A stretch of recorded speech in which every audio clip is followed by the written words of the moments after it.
Hello, my name is Frank Douglas for NCI TV. Welcome once again to our program, Keteyak. Today we will again join Elder Art Shoffley in this, part 2, the history of powwow, as Art tells us briefly about the history of powwow dancing as he remembers it. I know, a little bit of history about powwow. Do you want to say a little bit about that? Excuse me. It was an offshoot of the old ways. Powwow has its roots in our culture from a way back. Powwow is a word, and people will argue about, what it means. I don't care what it means now. It's a new word. Some people say it's the white man made that word up from an Indian pronunciation of a French word, like French to speak is parler. And when there was a lot of French come up to this area, voyageurs and so on. Our people used to call them monias, Monias. Monias was the man from Montreal, and they were usually Frenchmen. They came this way, and whenever they had a gathering with the Indians, when they first came this way, they had to have the Indians' skill and the Indians' cooperation because they wanted the Indians' trade with the fur. They used French, and so the Indian pronunciation of like a gathering, when you gather together, to talk about something, like a council, the French called it parler, and the Indians pronounced it powwow.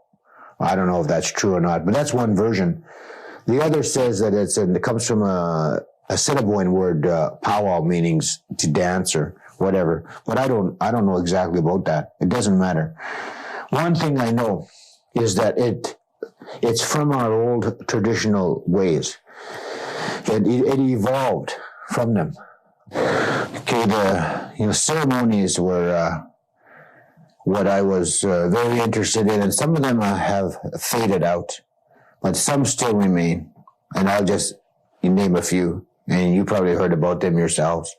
Sweat Lodge, Sun Dance, Naming Feast, Shake Tent, Jisukum they call that in our language, and all kinds of feasts, and like the pipe as well. Those are some ceremonies that have remained, and there's more. A lot of the ceremonies faded out, but one of the things that happened was after the ceremonies were over, the main ceremonies, they used to socialize, and that's where like powwow kind of got started. That's when I remember I went in 1962 to a ceremony. And after the old folks were all through with the ceremony itself, then they said, okay, now we're going to powwow. We're going to have fun.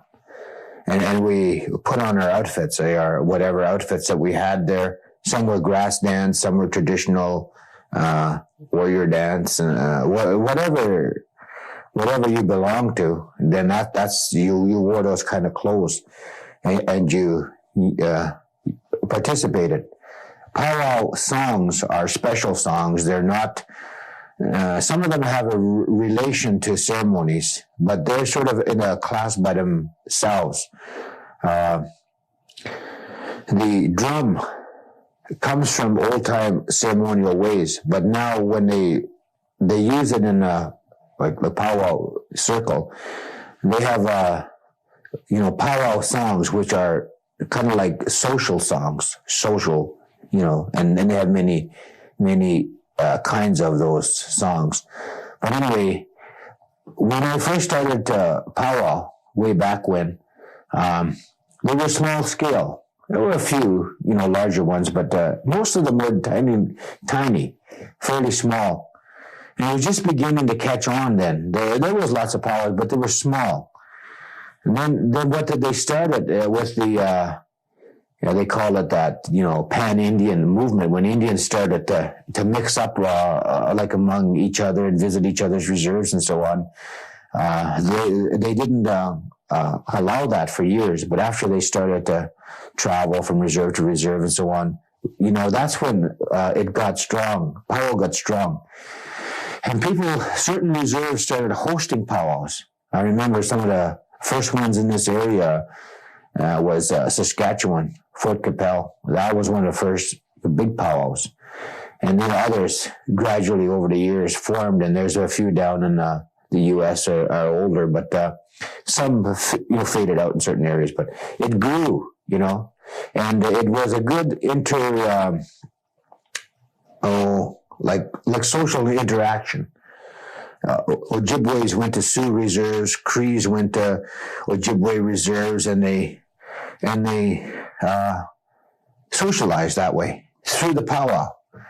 And it started getting larger and larger and larger.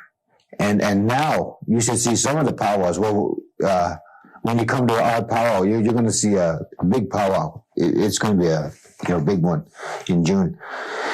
People socialize there. They make friends. They make new friends. They all have something like in common. It brings up the pride. It brings out the pride.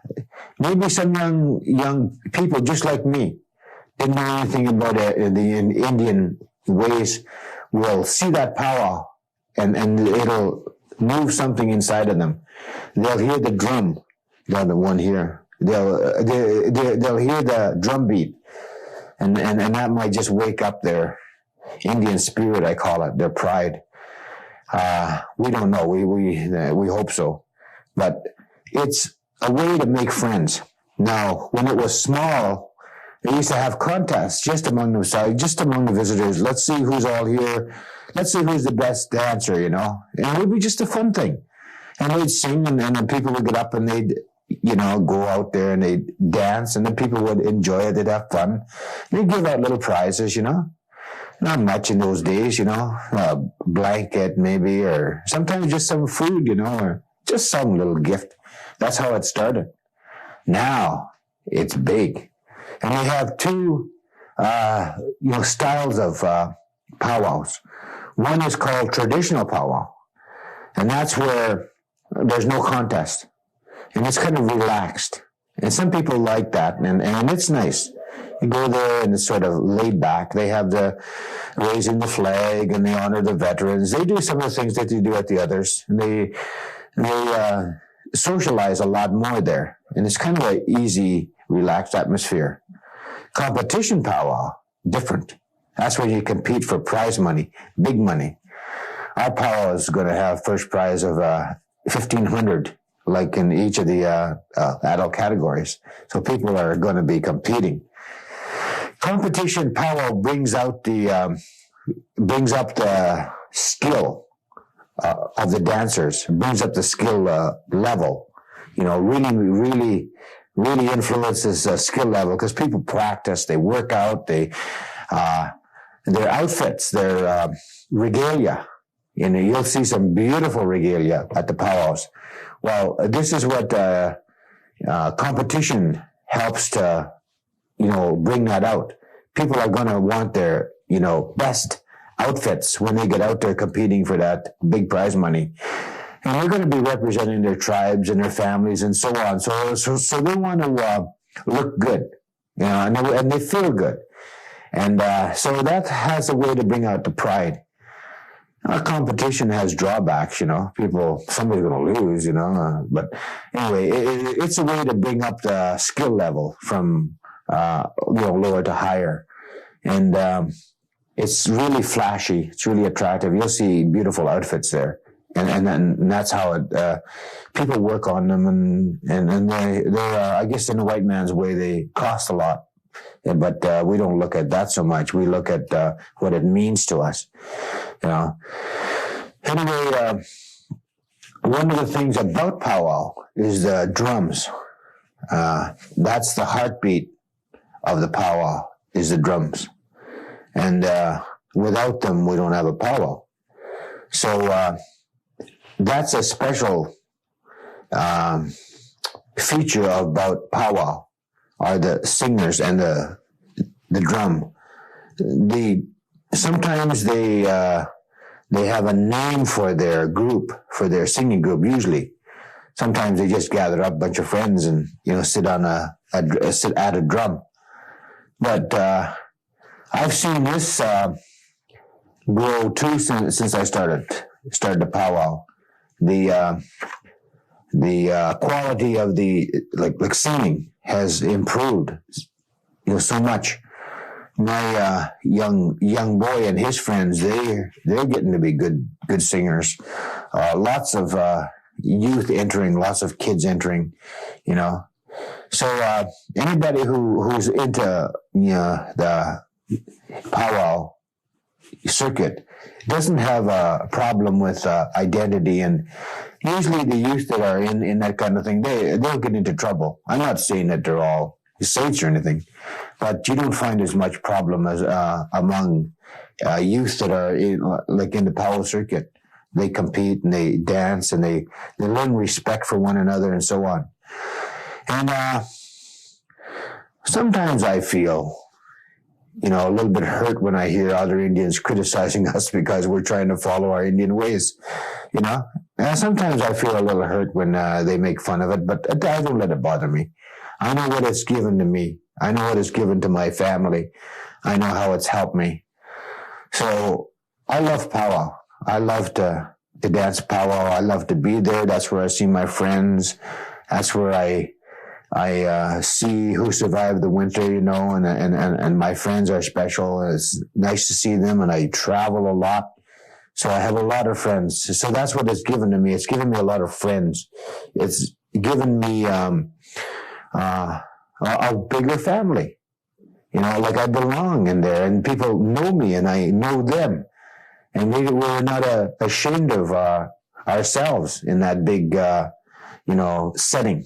That's ours. That powwow is for Aboriginal people. We as powwowers and people who have been in for years should help to make it easier for the young people to get in. I got in a hard way. I got in struggle. Like I said, when I first started, I went to dance, and I must have looked pretty, I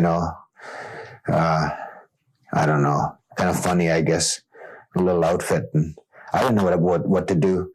But I would say for us, to help young ones to get in, I think young people, it's up to them to want to get in. Maybe we can help to make that easier by opening up the explanations about powwow. We're going to put out a book about powwow from this with pictures in it and so on. We're going to explain the categories, so that will help to make it easier for young people. I would say right as it is now, before we work on that, because that's one of the things I'm going to be working at in my committee, is how to open the doors to young people wanting to get in. Right now, I would say attend powwows every opportunity you can. Don't be afraid to ask questions. Don't be afraid to ask make friends. Talk to the dancers. Ask them how they got started. We need to do more work with our society. We're going to do some formal things. We're going to have demonstrations in schools, and we're going to answer questions, just like you asked. I think young people have not had that opportunity to ask that much, at least up around this area. So we're going to give them that chance. Ask whatever you want to know about powwow. We'll have workshops on powwow. We'll explain about making outfits. We'll explain about how to gather the material. We'll explain about the traditional the protocol, like what you do, how you go about it, like you getting your colors and so on. That's the thing. I want to talk a little bit about names, because that's part of ceremonies. But because I went into powwow, I went into ceremonies as well. And I got like we say, Indian name, Aboriginal name, and it's I guess it's similar this to your Cree language. How you say my name is Wabra Makwa Ganipawit. And that's represented here, white bear standing. That's the name I was given from the Sundance elder. I attend Sundance, I participate. So that's the name that was given to me. And so I just have this to remind me about my Indian name. Young people get these names, and it's a source of pride for them. The elders, it's a very high honor to carry an Indian name. You need to do things about it. You can't just get a name and not respect it or honor it. There's a certain protection you get by receiving that name, and you have certain obligations to carry out. One is that you should never bring any shame on that name. You carry that name, people know about it, and so you should conduct yourself so that you never bring any dishonor to your name, to the elders who gave it to you, to the spirit that it represents. That's a part of the teachings. There's a lot more, and I won't go into them. And here's another name, this is an eagle here, and this is my his son's name. It means eagle man, and this is something that we keep reminders of our names around to show our respect for those names. So when we take part in the ceremonies, we acknowledge our names. People recognize us by our Indian names in the ceremonies. The pipe is another ceremony. We have a family one that was given to us through our family, and I carry that pipe. And when I get older, I give it to my boy, and he'll carry that for the family. So it's involved, but it's good medicine to have these ways. And I wish I had some of those priests around now and nuns and who put down Indian ways. I would explain to them our way is not evil, it's not bad, it's not foolish, it's very powerful, And I respect their religion. I respect their like teachings. I wish they had learned to respect ours. They're the ones who missed out. A lot of Indians did, as a result of their work in trying to destroy our culture. But if they had really looked at it, and if they'd opened their heart, they would have seen many beautiful things in our old culture.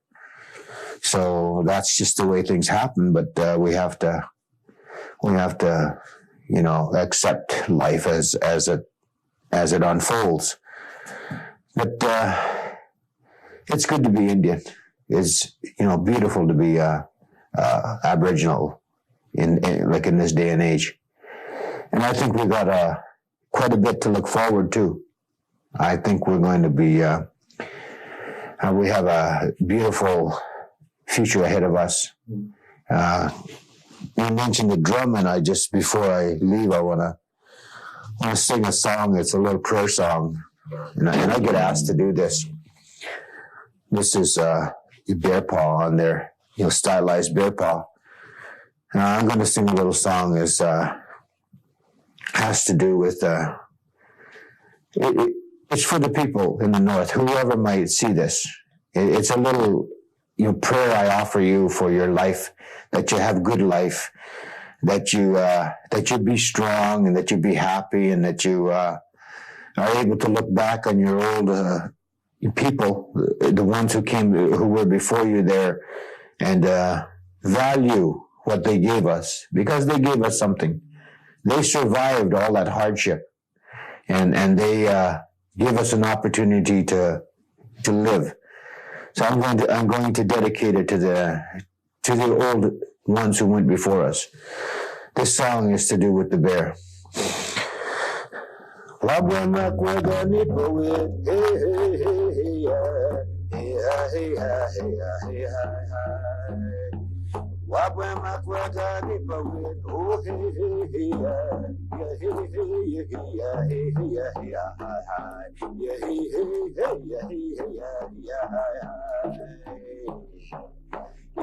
hey ya hey hey ya, you hey ya hey hey ya, oh hey hey hey ya hey ya hi hi, you hey ya hey hey ya, you hey hey ya hey ya hey ya hi hi.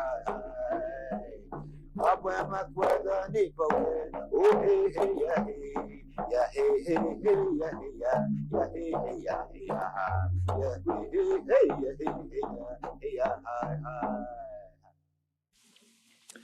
That was part 2 with Elder Art Shoffley from Winnipeg, Manitoba. He has just finished sharing some of his knowledge about the history of powwow dancing with us. Thank you for joining us on our program, Keteak. Please join us again when we'll meet another elder who will share their legends and stories with us. I'm Frank Douglas for NCI TV saying goodbye for now. Wabwe makwega nipa wit, hey hey hey hey ya, hey ha hey ha hey ha hey hi hi.